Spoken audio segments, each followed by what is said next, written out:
My name's Arun. I'm 17 years old and I'm from the Northern Territory, Darwin.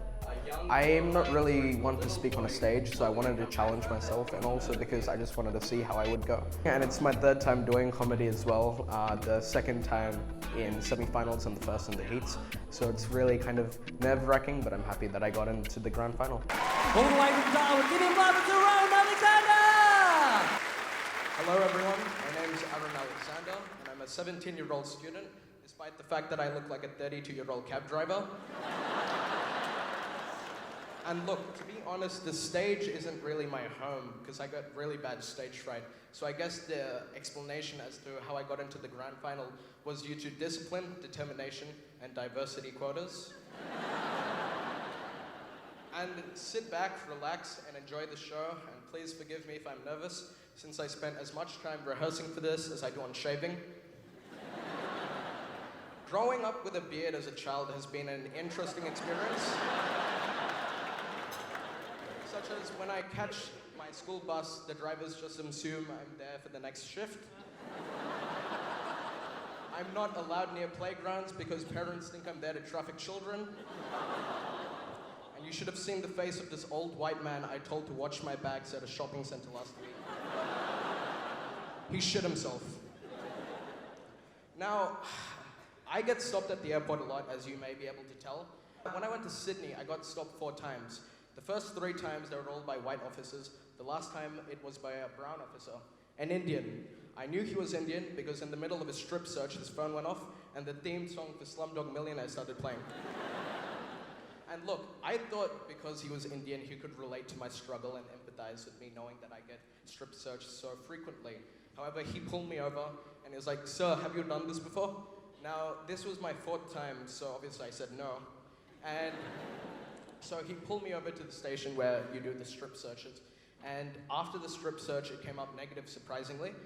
And so he asked me a question which really threw me off guard. He said, "Sir, do you have anything which will disrupt the other passengers or the plane?" Right? And I thought he was joking because how can you just ask like that? So I replied jokingly as well, and I said, "No." And even if I did, why would I take it on carry-on? Wouldn't it be smarter to take it in check-in where it's closer to the fuselage? Luckily, he had a sense of humor, but it does suck being on a no-fly list. So my mom has some way to go before she realizes I'm no longer her baby boy. And this one time we were going to a park and I was taking photographs for some year 12 assignment, and I walked off. After 15 seconds, she was convinced that I had been kidnapped. So she asked these young white joggers if they had seen, in her own words, a little boy holding a camera. Now, this was this year, so I think you can realize where the issue arose when there was a full-on search party looking for a missing child, when they should have been looking for a child who looks like he makes children go missing. So they start looking and they can't find me, obviously, because they're looking for a 4-year-old. So one of them comes up and he didn't know it was me they were searching for. So he asked me, "Sir, have you seen a missing child?"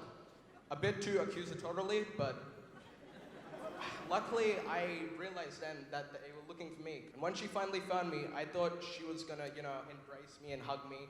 And she instead ranted about how expensive I was and how she couldn't lose me. I spent 7,000 on your braces. I spent so much on groceries. You eat like a buffalo. And also, don't get me started on the adoption prices. I was like, "Okay, I agree with the first 2, but what did you say the 3rd time?" She's like, "I'm just joking. I'm like, your mom's also a comedian." No. Jesus Christ. Thank you, everyone. Give it up to Arun Alexander, everyone! I didn't think I would be able to deliver it, but the fact that I did, I'm just happy it's over, honestly. Like, my heart's beating at 1,000 beats per second, and I'm just tingling.